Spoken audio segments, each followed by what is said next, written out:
Baik. Bismillahirrahmanirrahim. Assalamualaikum warahmatullahi wabarakatuh. Alhamdulillahirabbil alamin. Huwallazi arsala rasulahu bil huda wa dinil haqq liyudhhirahu 'ala dini kullih wa kafa billahi syahida. Asyhadu an la ilaha illallah wa asyhadu anna Muhammadan abduhu wa rasuluhu la nabiyya wa la rasula ba'dah. Al-Mukarramun yang saya hormati, Ketua DKM, Ketua Yayasan, dan para sesepuh yang hadir pada kesempatan kali ini.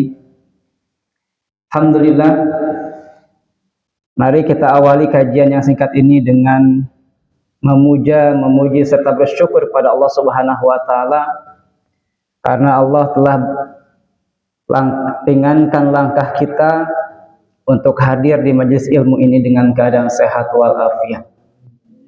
Dan yang paling penting, Pak, Allah masih memberikan kepada kita nikmat kesempatan.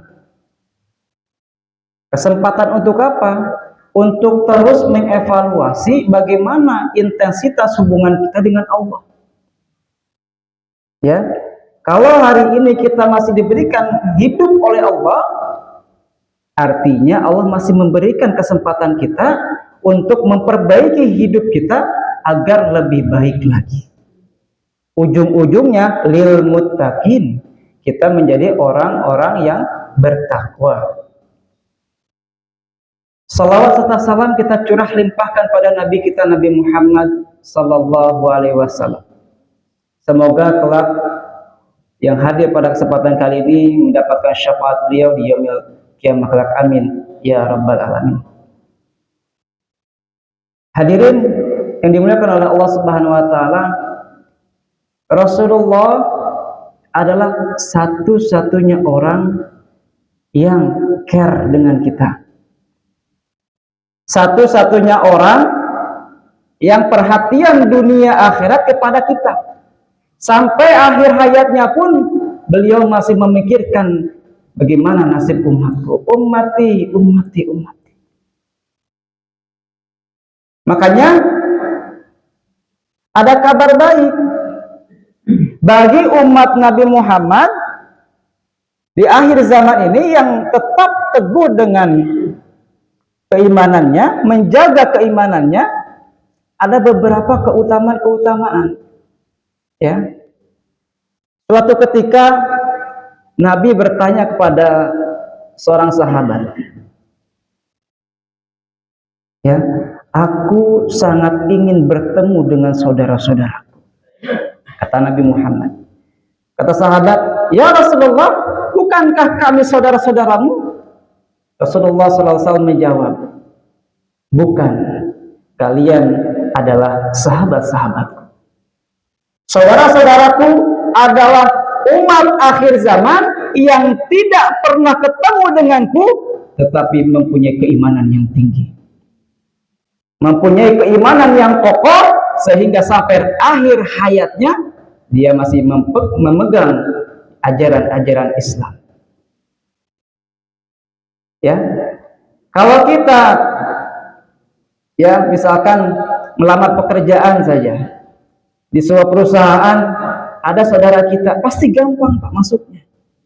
Sama juga Rasulullah itu menganggap kita bukan umatnya, tetapi saudara-saudara Pak, saudara Rasulullah, lebih di atas sahabat kalau saudara. Ya. Jadi kalau ada keutamaan, pasti yang didahulukan adalah saudara. Makanya ini sangat penting. Makanya kita juga harus ingat terus pada Rasulullah SAW.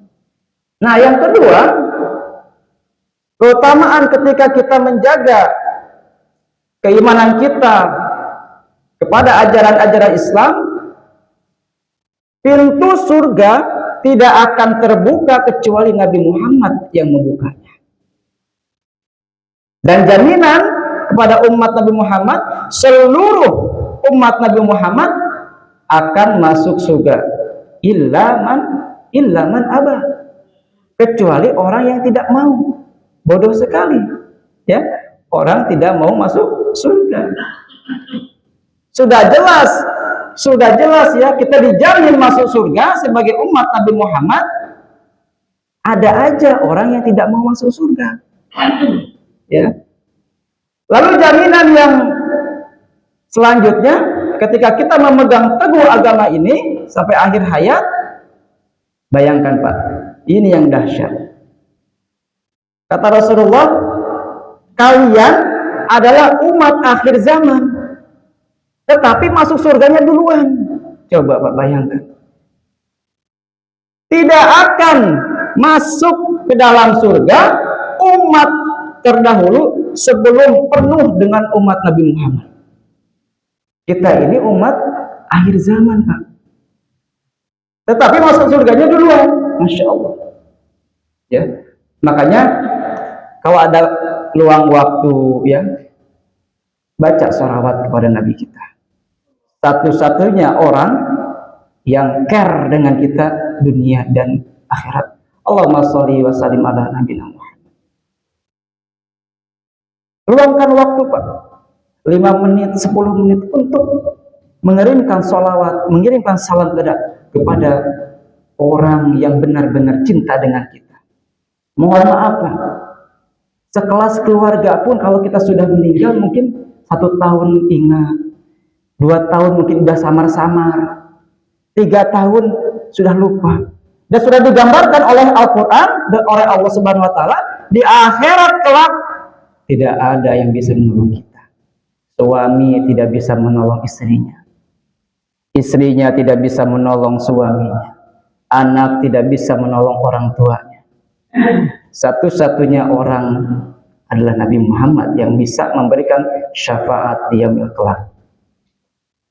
Hadirin yang dimuliakan oleh Allah Subhanahu wa taala, sebentar lagi kita akan memasuki momen yang sangat besar, yaitu Idul Adha. Hari raya Idul Adha, ya, momentum besar, semangatnya yaitu hari raya pengorbanan, hari raya ketaatan, hari raya ketundukan kepada Allah Subhanahu wa taala. Ya. Jadi Idul Adha ini kita jadikan semangatnya sebagai hari raya pengorbanan, ketaatan dan ketundukan kepada Allah. Sebagaimana yang dicontohkan oleh Nabi Ibrahim ketika Allah memerintahkan, wahai Nabi Ibrahim, sembelihlah anakmu. Tidak pikir panjang Pak, Nabi Ibrahim tunduk patuh atas perintah Allah. Begitu pula anaknya, tidak membantah. Ya, hal ini diabadikan oleh Allah Subhanahu wa taala dalam surah Asy-Syaffat ayat 102. A'udzubillahi minasyaitonirrajim. Falamma balagha ma'ahu sa'ya qala ya bunayya inni ara fil manam anni adbahuka fanzur madza tara. Qala ya abati fa'al ma tu'mar satajiduni insyaallah. Ketika Nabi Ibrahim bertanya pada anaknya, wahai anakku, sesungguhnya aku melihat dalam mimpi menyembelihmu, bagaimana pendapatmu? Wahai bapakku, lakukanlah jika itu perintah dari Allah, maka engkau akan melihatku menjadi termasuk orang-orang yang sabar. Kisah ini mengajarkan bahwa cinta kepada Allah harus di atas segalanya, Pak. Ya, ketaatan kepada Allah harus lebih besar daripada ketaatan kepada hawa nafsu, daripada ketaatan kepada manusia. Dan seorang mukmin harus siap berkorban demi menjalankan perintah Allah. Ya. Jadi kalau kita mencintai seseorang, apa sih pembuktiannya? Yang paling pasti pembuktiannya adalah pengorbanan. Ketika kita sudah berkorban kepada Allah, maka Allah akan cinta kepada kita. Contoh, Kita sudah enak-enak tidur subuh ya. Paksakan bangun, berkorban kepada Allah Subhanahu wa taala untuk sholat subuh, insya Allah Allah akan cinta kepada kita. Itu hakikat cinta. Cinta hakikatnya adalah pengorbanan. Ya. Karena itu, semangat Idul Adha bukan hanya sekedar menyembelih hewan kurban, tetapi juga harus semangatnya menyembelih ego kita. Yang tadinya egois, ya. Sekarang masuk hari raya Idul Adha, sembelih itu ego kita, hilangkan egois kita. Ya. Semangatnya menyembelih kemalasan kita. Jangan kita masuk ke Idul Kurban, kurbannya banyak, tapi tetap aja malas. Malas ibadah, malas melakukan hal-hal yang positif.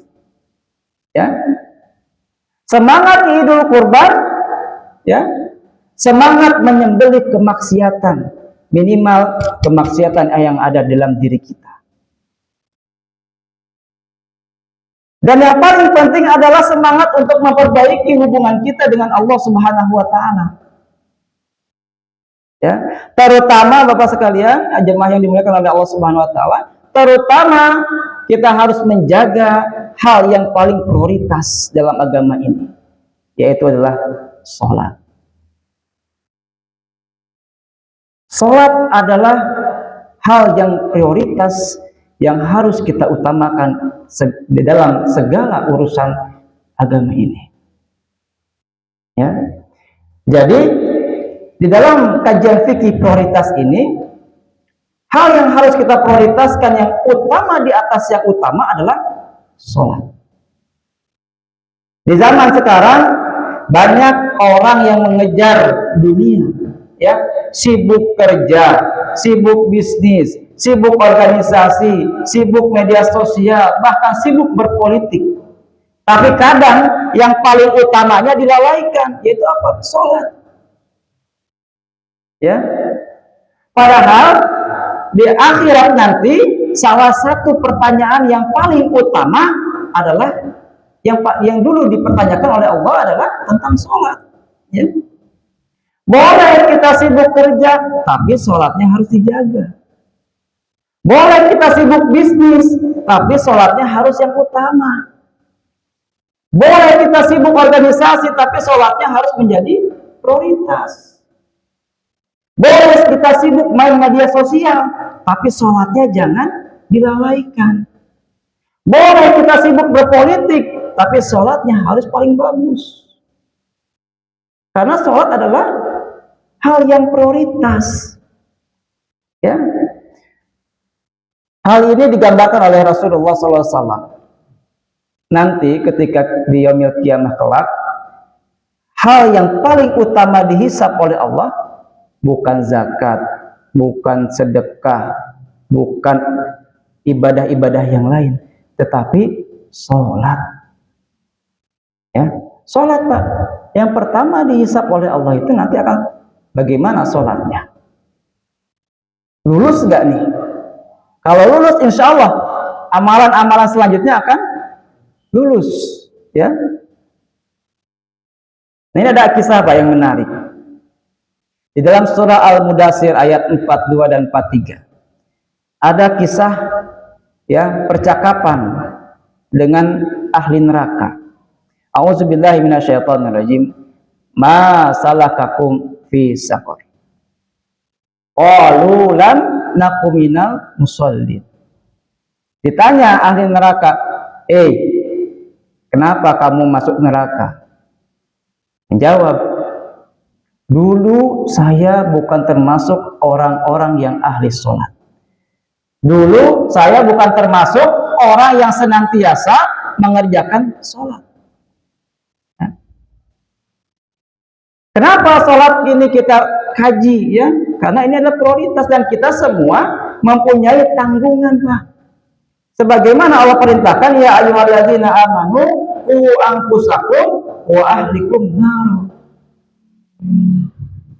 Hei orang-orang yang beriman, jagalah diri kalian, keluarga kalian dari api neraka. Salah satunya adalah neraka sakur. Jangan sampai kita rajin sholat tapi istri kita tidak rajin sholat. Jangan sampai ya kita rajin sholat tapi kita punya anak tidak rajin sholat. Makanya sholat ini penting untuk dibahas. Ya, sholat itu adalah prioritas utama di atas yang utama. Lalu sholat juga bagaikan tiang, Pak. Ya, Rasulullah SAW bersabda, as-salatu imaduddin. Sholat itu adalah tiangnya agama. Bagaikan ya bangunan yang kokoh, contohlah masjid ini. Kalau tidak ada tiang, tidak akan ada bangunan. Ya. Kalau tiangnya kokoh, tiangnya kuat, insya Allah gedung setinggi apapun akan kuat. Artinya, kalau sholat kita dikerjakan dengan baik, ibadah-ibadah yang lain pun pasti akan baik. Karena ini pilar, Pak. Kalau misalkan ya kita ikut, misalkan ya kita ikut perang jihad melawan orang kafir misalnya. Kalau perang jihad kan terbunuh masuk surga, syahid, sudah jaminan. Tetapi ketika ikut perang dia tidak sholat, sama, Pak. Tidak dicatat sebagai mati syahid, dicatat sebagai orang-orang yang tidak beriman. Makanya ya sia-sia kalau kita banyak sedekah, ya kita banyak baca Quran, tetapi hal yang paling utamanya dilalaikan, sholat. Ya, nah, sholat juga adalah parameter ciri-ciri orang beriman, Pak. Di dalam surah Al-Mu'minun dari ayat 1 sampai ayat 9 Allah menjelaskan ciri-ciri tentang orang beriman. Ya, dibuka dengan sholat dan ditutup juga dengan sholat.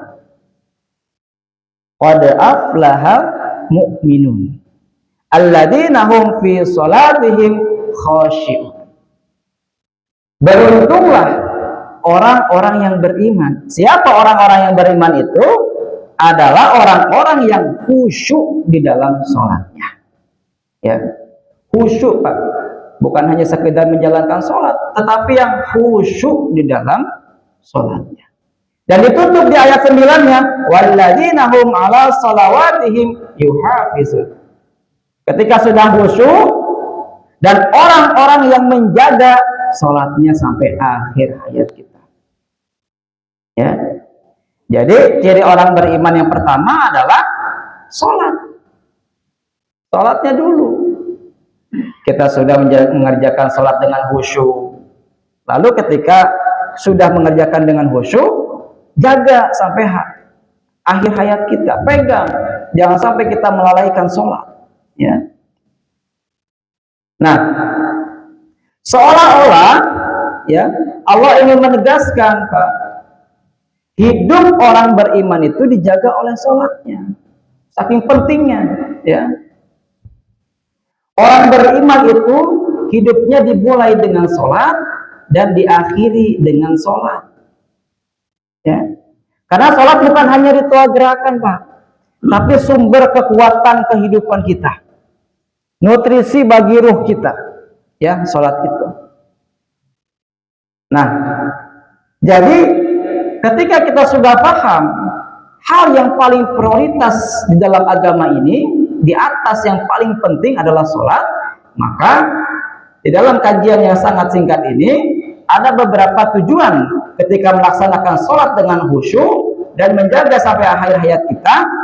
Yang pertama, sholat itu akan menjaga hubungan kita dengan Allah.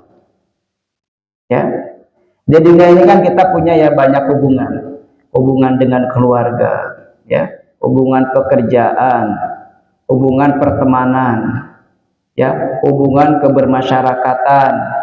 Namun hubungan yang paling penting yang harus kita jaga adalah hubungan dengan Allah. Dan penghubung yang paling utama adalah sholat. Penghubung yang pertama adalah sholat. Sholat dulu, ya.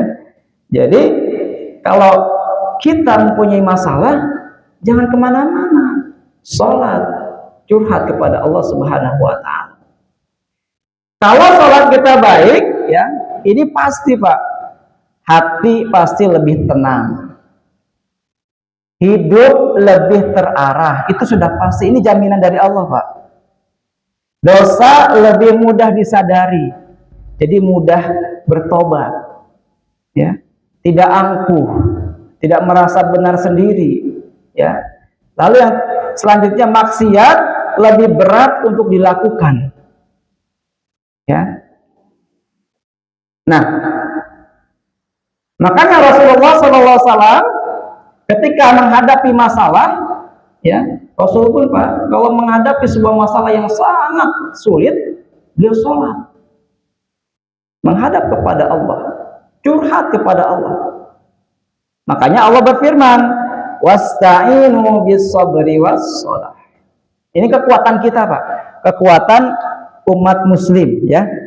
Mintalah pertolongan dengan sabar dan sholat, ya, dengan sabar dan sholat, ya, bukan pergi ke orang pinter.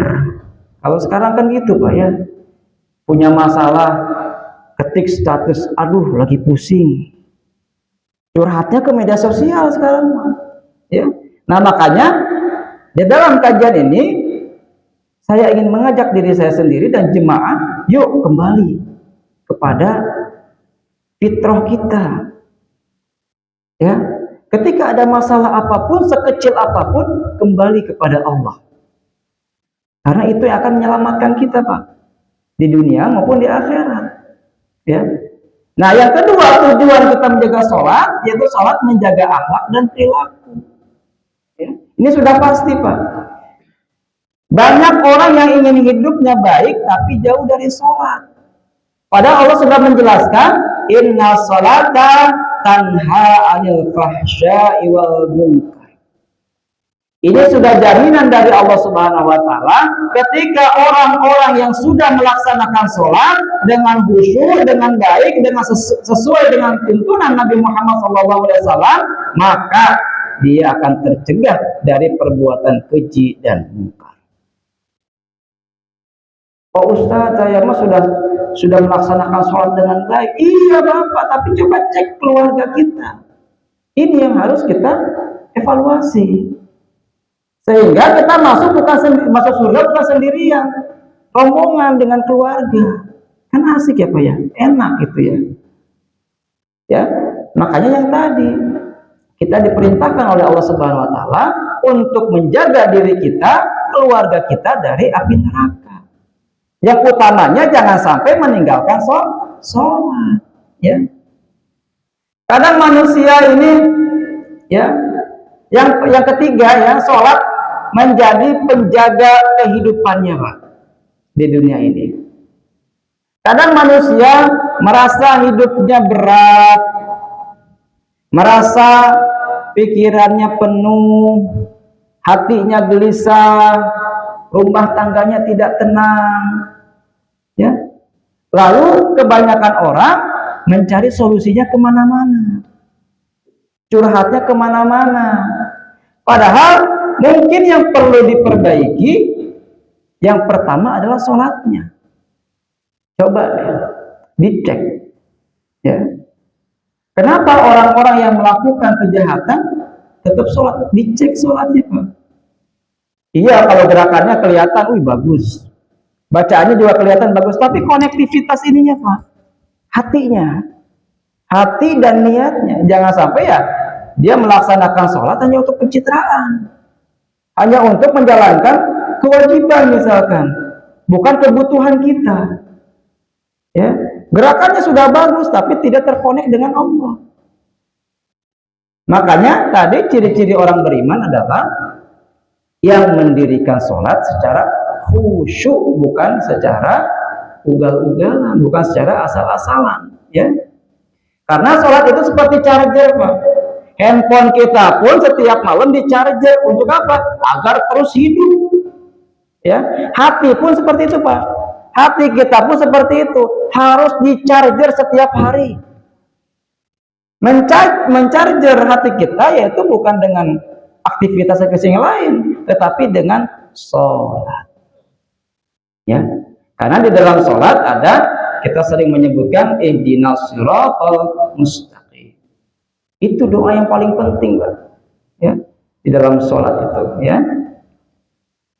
Nah, makanya orang yang jauh dari sholat biasanya mudah gelisah, Pak. Ya, yang jauh sekali dengan sholat itu mudah gelisah, gampang marah, temperamen, ya, hatinya kosong, tidak merasakan nikmatnya ibadah. Ya, kalau kita sudah merasakan nikmatnya ibadah, berarti ada indikasi sholatnya diterima oleh Allah Subhanahu Wa Taala. Ya. Nah, yang keempat, sholat adalah amalan yang pertama dihisab. Ya, ini yang paling penting, Pak. Yang harus kita sadari bahwa sholat itu adalah amalan yang pertama dihisab ketika kelak di yaumil qiyamah. Kalau sholatnya baik, maka amalan lainnya pun akan baik.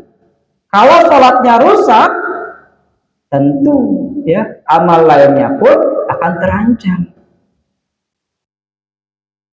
Yang kelima, tujuan kita menjaga sholat, yaitu tujuan utama sholat adalah penyucian hati. Nah, ini yang paling penting, tazkiyatun nafs.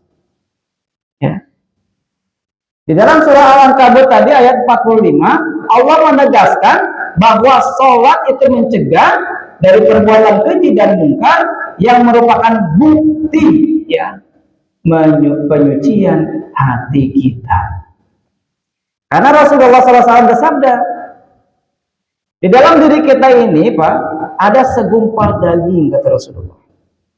Ketika segumpal daging ini baik, maka baik pula jasadnya. Dan ketika segumpal daging ini ya buruk, maka buruk pula jasadnya. Apa itu? Qalbun, hati. Ya, makanya esensi dalam ibadah itu ya ada di sini, di hati, Pak. Terkonek tidak hubungan ibadah kita dengan Allah Subhanahu Wa Taala. Ya. Jadi esensi utama sholat yang kita lakukan, bagaimana caranya hati kita terkonek dengan Allah Subhanahu Wa Taala. Bukan hanya melakukan ritual sholatnya saja. Ya. Nah, di kajian yang singkat pada sore hari ini ada 5 kiat-kiat ya menjaga sholat. Yang pertama, jadikan sholat sebagai kebutuhan. Ini Pak yang paling penting. Ya, jadikan sholat sebagai kebutuhan. Bukan hanya kita melakukan sholat untuk menggugurkan kewajiban saja. Ya, jadikan sholat ini kebutuhan kita. Allah berfirman, wa aqimis sholata li zikri, ya, dirikanlah sholat untuk mengingatku. Makanya kalau kita sudah menganggap sholat itu kebutuhan, kita akan kejar, Pak. Kita akan laksanakan dengan sebaik mungkin. Ya, kita bekerja setiap hari, memang itu kebutuhan untuk menyelesaikan kebutuhan kita sehari-hari. Ya, dengan kebutuhan itulah kita bekerja dengan giat. Kita bekerja dengan baik. Sholat itu seperti itu. Anggaplah sholat itu sebagai kebutuhan kita. Makanya datang ke masjid pakai pakaian yang rapi, pakai wangi-wangian yang paling bagus, karena kita akan menghadap Allah. Ya. Jadi sholat itu akan menghadap Allah, Pak. Bukan hanya ritual ibadah. Makanya Rasulullah mengajarkan kepada kita, kalau kita datang ke masjid untuk sholat, pakai pakaian yang paling bagus. Ya, ya kita mau Bertemu dengan presiden aja kan pakai jas, pakai dasi yang paling bagus, pakai batik yang paling bagus ya, pakai wangi-wangian yang paling bagus. Ini ketemu Allah, datang pakai kaos. Ya. Jadi kita harus memposisikan diri, Pak. Kita ini sebagai hamba harus memposisikan diri. Begitu juga kalau kita bertemu wali kota juga harus memposisikan diri. Kita harus pakai pakaian yang rapi, ya. Sama halnya ketika kita menghargai Allah, dengan kita datang pakaian kita rapi, wangi-wangian kita yang paling wangi, maka Allah pun akan menyayangi kita. Allah pun akan menghargai kita. Ya. Jadi ini, Pak, sholat itu bukan beban yang harus kita lakukan. Kan ada sebagian saudara kita berat sekali untuk melakukan sholat. Karena mereka beranggapan sholat itu beban, Pak. Kenapa sih harus sholat? Jadi beban banget, ya. Ini kerjaan masih banyak, harus sholat. Ya, menjadi beban, Pak. Sehingga tidak ada keinginan untuk melakukan sholat. Nah ini, Pak, yang harus kita sadarkan kepada keluarga kita, teman-teman kita, ya, anak-anak kita. Nah, kamu sibuk kerja tapi jaga ya sholatnya ya. Karena tanggung jawab seorang orang tua, ya, tidak lepas, Pak. Ya, begitu saja tidak. Nanti kalau anaknya tidak diajarkan agama yang dengan baik, nanti bisa menuntut orang tuanya di akhirat. Ya Allah, kenapa saya dimasukkan ke surga neraka? Ini bukan salah saya, ya Allah. Dulu waktu di dunia saya tidak pernah diajarkan oleh orang tua saya tentang agama yang baik. Saya tidak ridho masuk neraka sendirian. Panggil dulu orang tua saya masuk ke dalam neraka bersama-sama saya. Ya, makanya kita harus, ya, menyampaikan. Ya, kita harus mengajarkan. Makanya Rasulullah SAW mengajarkan pada kita, ajarkanlah sholat, ya, kepada anak kita dari mulai anak-anak. Ya, dari mulai anak-anak, dewasa, itu sudah mulai diajarkan tuh, Pak. Bukan hanya diajarkan, kalau sekarang kan gitu ya, Pak, ya. Fenomena zaman sekarang itu, bapaknya nyuruh anaknya sholat, nak, sholat ke masjid. Bapaknya sibuk main HP. Nak, mengaji sana. Bapaknya sibuk rokokan. Ya. Di dalam Islam mengajarkan kepada kita keteladanan, Pak. Harusnya, nak, yuk sholat bareng bapak. Diajak, Pak, sholat. Ya. Perkara nanti, ya, di masjid itu gaduh, di masjid itu nanti, ya, lari-larian, itu nanti tugas orang tuanya untuk menyadarkan. Nah, nanti kalau sholat ke masjid, tolong jangan lari-larian ya. Ya, karena ini adalah proses pembelajaran. Dulu pun di zaman Rasulullah, masjid pun banyak anak-anak itu dibawa. Sampai ketika Rasulullah khutbah Jumat, ya, Hasan dan Husain itu mengganggu Rasulullah sampai Rasulullah menggendong cucunya. Artinya proses pembelajaran menanamkan nilai-nilai Islami itu harus dari kecil, ya. Tidak bisa, Pak. Tidak bisa spontan. Kalau misalkan kita menyuruh orang yang sudah punya pendirian, itu susah banget. Tetapi kalau kita sudah dibiasakan dari kecil, maka insya Allah Allah akan jaga, ya, anak-anak kita, keluarga kita. Nah, kiat yang kedua, tadi yang pertama, ya, anggap sholat itu adalah kebutuhan kita. Yang kedua, jaga sholat tepat waktu. Nah ini ya, Pak, yang paling penting. Jaga sholat dengan tepat waktu. Rasulullah bersabda, amalan yang paling dicintai Allah adalah sholat pada waktunya. In ala waktiha, ya. Jadi jangan dibiasakan Pak menunda-nunda sholat. Udah zuhur nih, sedikit lagi nih pekerjaan beres, nanti deh bentar lagi sholat. 5 menit ya ditunda, 10 menit ditunda ya, 15 menit ditunda, ujung-ujungnya last minute baru sholat. Menjelang asar baru sholat, langsung sholat asar ya. Jadi ketika kita sudah menganggap sholat itu kebutuhan, ketika sudah azan, bismillah, sholat dulu ya.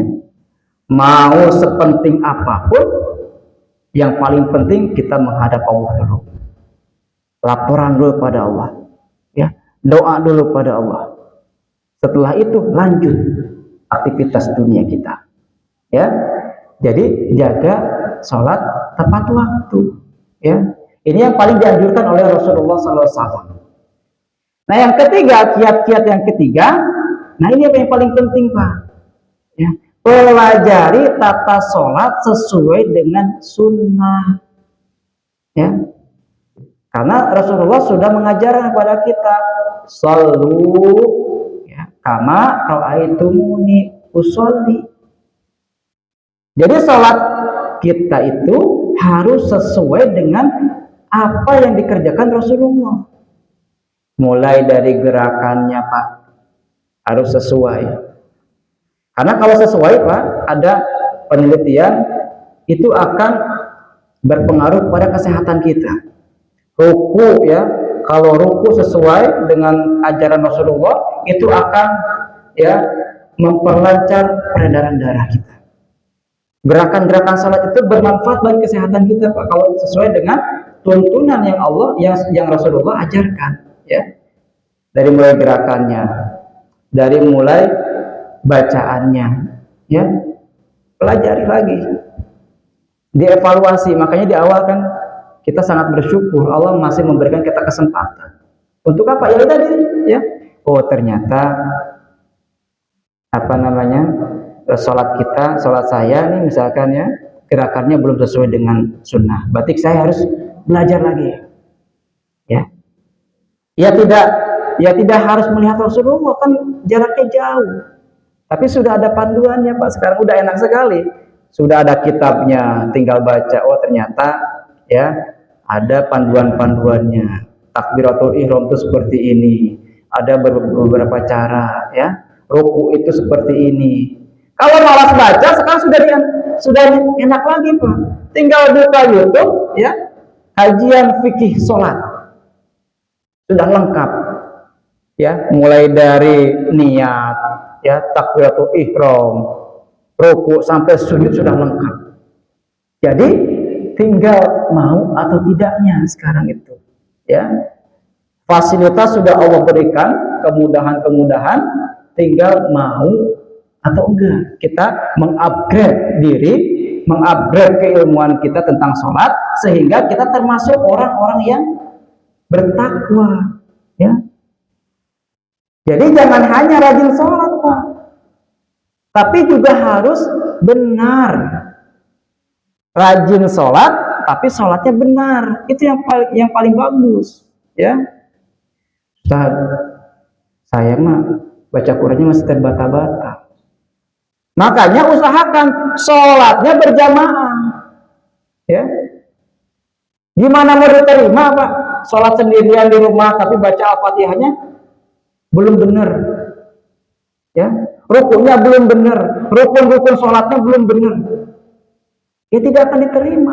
Kalau merasa seperti itu, datang ke masjid, nebeng ke imam ya, insya Allah dapat 27 derajat ya. Walaupun bacaannya masih terbata-bata, tapi kita harus meniatkan, saya ingin mengupgrade keilmuan kita, sehingga saya bisa menjadi teladan minimal bagi diri kita sendiri dan keluarga kita ya. Jadi kalau kita sholat bareng imam, walaupun kita misalkan bacaannya masih terbata-bata, insya Allah imam khusyuk, kita pun akan ikut pahalanya Pak. Itu kelebihan dari ajaran Islam, sangat indah sekali ya. Tidak ada ajaran Islam ini, tidak ada yang memberatkan umatnya Pak. Justru yang banyak itu adalah kemudahan-kemudahan. Ya, sudah Isa ya. Bentar lagi. Ada 2 poin lagi. Yang keempat, dekat dengan lingkungan yang soleh. Nah ini Pak ya, dekat dengan lingkungan yang soleh. Ini akan mendukung, karena sebuah penelitian ya, 85% lingkungan itu mempengaruhi pola pikir, pola perilaku, pola tingkah seseorang. Makanya sudah benar nih ya jemaah sekalian, kita bergaul di masjid, cari organisasi yang mengajak kita meningkatkan keimanan ya. Jadi carilah lingkungan yang soleh ya. Nah, kiat-kiat yang kelima ini yang paling penting ya, minta pertolongan kepada Allah ya. Mau sekuat azam kita untuk sholat, tetapi kalau Allah tidak menolong kita, tidak jadi sholatnya. Tetap kita harus minta pertolongan kepada Allah ya. Sebagaimana Nabi Ibrahim juga ya meminta tolong kepada Allah agar dijaga sholatnya ya. Itu mungkin hadirin sekalian yang bisa saya sampaikan ya. Yang terakhir sedikit lagi, di dalam surah Al-Ma'arij ini untuk memperkuat ya ayat. Oh ya, atau sedikit lagi Pak, atau azan dulu? Azan dulu, silakan.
Allahumma rabb alaina wa salatul qaimat Muhammad.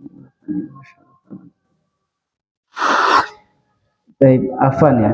Sebagai penutup Bapak-bapak sekalian, coba nanti bisa dikaji ya surah Al-Ma'arij ayat 19 sampai ayat 23.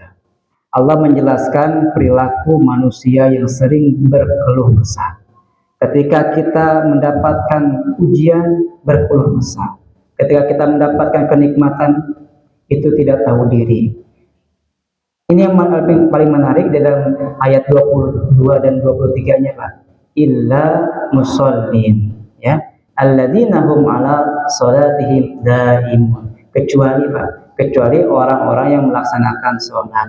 Mereka ya yang tetap setia melaksanakan sholatnya. Itu Bapak-bapak sekalian, jemaah yang dimuliakan oleh Allah Subhanahu wa taala, yang bisa saya sampaikan. Saya mohon maaf jika ada perkataan ucapan yang tidak sesuai. Mohon dibukakan pintu maaf selebar-lebarnya. Mari kita tutup kajian ini dengan pembacaan hamdalah alhamdulillahirabbil alamin dan doa penutup majelis. Subhanakallahumma wa bihamdika asyhadu an la ilaha illa anta astaghfiruka wa atubu ilaik. Assalamualaikum warahmatullahi wabarakatuh.